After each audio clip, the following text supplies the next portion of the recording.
Esta es la tercera parte de la serie sobre metáforas conceptuales.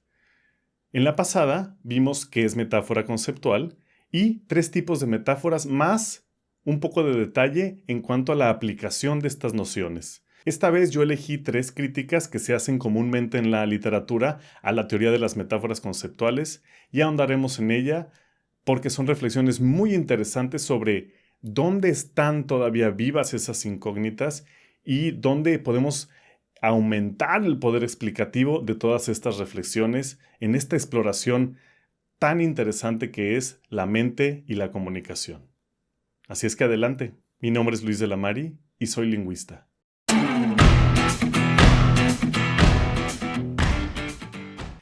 ¿La teoría de las metáforas conceptuales es perfecta?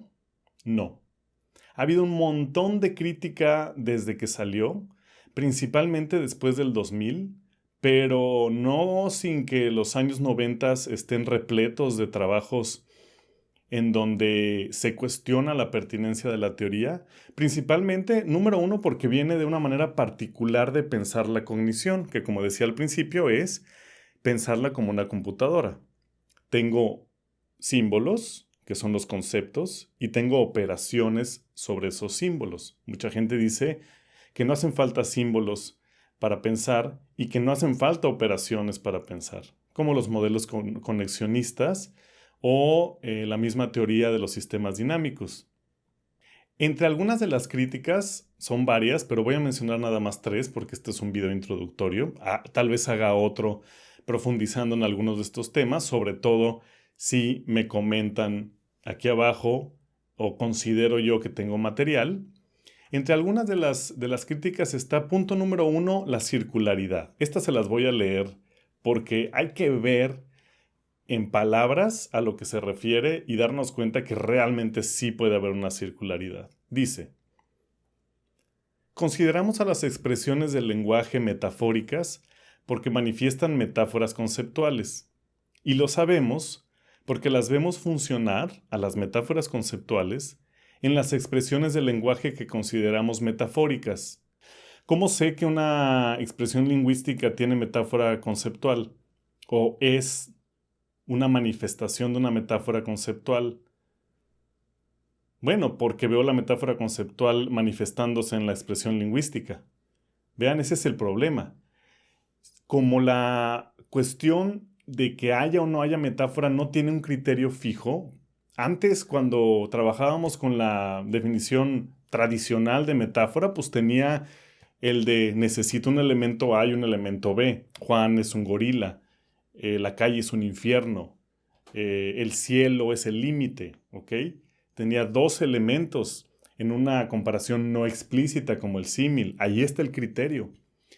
Pero si quito los criterios formales, es decir, los que me ayudan a identificar los fenómenos por su forma, y de repente es un patrón cognitivo, entonces atribuirle metaforicidad o metáfora a una expresión, a una acción, a un símbolo, pues es tremendamente interpretativo y puedo entrar en este loop. Mira, una metáfora. ¿Cómo sabes? Bueno, porque la expresión es metafórica. ¿Y cómo sabes que es metafórica? Porque B está expresando una metáfora, etc. El segundo problema es el problema de la preexistencia de los conceptos A y B. Entonces, si yo sigo la lógica propuesta por Lakoff y Johnson de que la metáfora tiene como función principal entender el concepto abstracto en términos del concreto, es decir, es una operación que asocia el abstracto al concreto para que yo entienda el abstracto en términos de esto que es más tangible, como por ejemplo las teorías en términos de los edificios, el tiempo en términos del dinero, la vida como un viaje. ¿No querría esto decir que necesito tener los 2 conceptos ya representados en la cognición antes de ser asociados? ¿Cómo puedo asociar cosas que no tengo representadas? Y entonces, si ya tengo el concepto abstracto representado, ¿no quiere eso decir que ya lo entendí, que ya lo comprendí? ¿O puedo tener conceptos representados que no haya comprendido? Es una pregunta que no vamos a responder ahorita, pero que es interesante. La tercera crítica a la teoría de las metáforas conceptuales es la cuestión de lo corpóreo, de la corporalidad, que en inglés es embodiment. ¿Por qué? Porque Lakoff y Johnson en un principio le apostaron a que este concepto concreto que voy a usar para representar el abstracto es concreto porque es corpóreo, es decir, está directamente relacionado con mi experiencia perceptual, es decir, mi estar aquí y recibir lo visual, lo auditivo, lo olfativo, lo táctil y lo experiencial en general, no necesariamente limitado a los sentidos. Entonces, si es así, tengo dos problemas. Uno es que eso supone que distintas maneras de recibir información perceptual deberían actuar sobre la manera en la que concibo las cosas.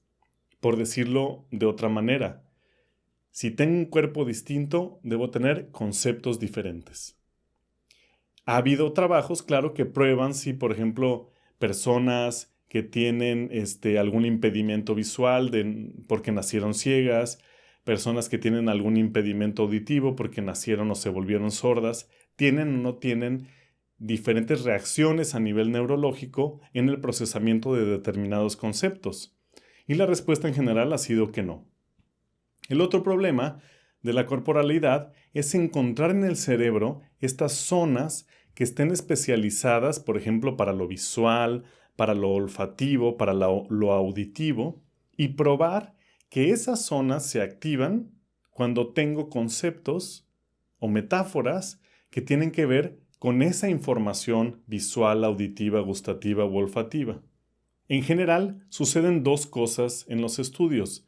Es decir, estas zonas sí se activan, pero no se activan las zonas que son específicas de los órganos de los sentidos o de la información que recibo a través de esos órganos, sino se activan zonas que son integradoras de toda esa información. Y por el otro lado, no se activan cuando, por ejemplo, ya llevo tiempo de utilizar una expresión determinada o cuando no estoy utilizando esa expresión en un sentido figurado. Deliberadamente figurado. Y esta palabrita también es todo un tema. Aquí les dejo algunas referencias al respecto. Entonces, ese es un resumen general de la teoría de las metáforas conceptuales. Lakoff y Johnson llevaron la noción tradicional de metáfora al terreno de lo conceptual, la separaron de sus manifestaciones concretas y así le dieron más libertad, permitieron que todas estas áreas como la antropología, la psicología, la filosofía, la lingüística, las ciencias educativas también entraran en el tema y propusieran distintas maneras de estudiar la metáfora. Incluso hay toda una serie de trabajos sobre metáforas en el cine, en el teatro, concretamente metáforas audiovisuales, pero al mismo tiempo debilitaron su definición, al grado de que hay trabajos en donde, al menos yo así lo planteo, se puede leer la intención de llamar metáfora a cualquier cosa que no sea literal. Y lo literal es un problema porque, como dije, es más la excepción que la regla. Y su definición tampoco es fácil.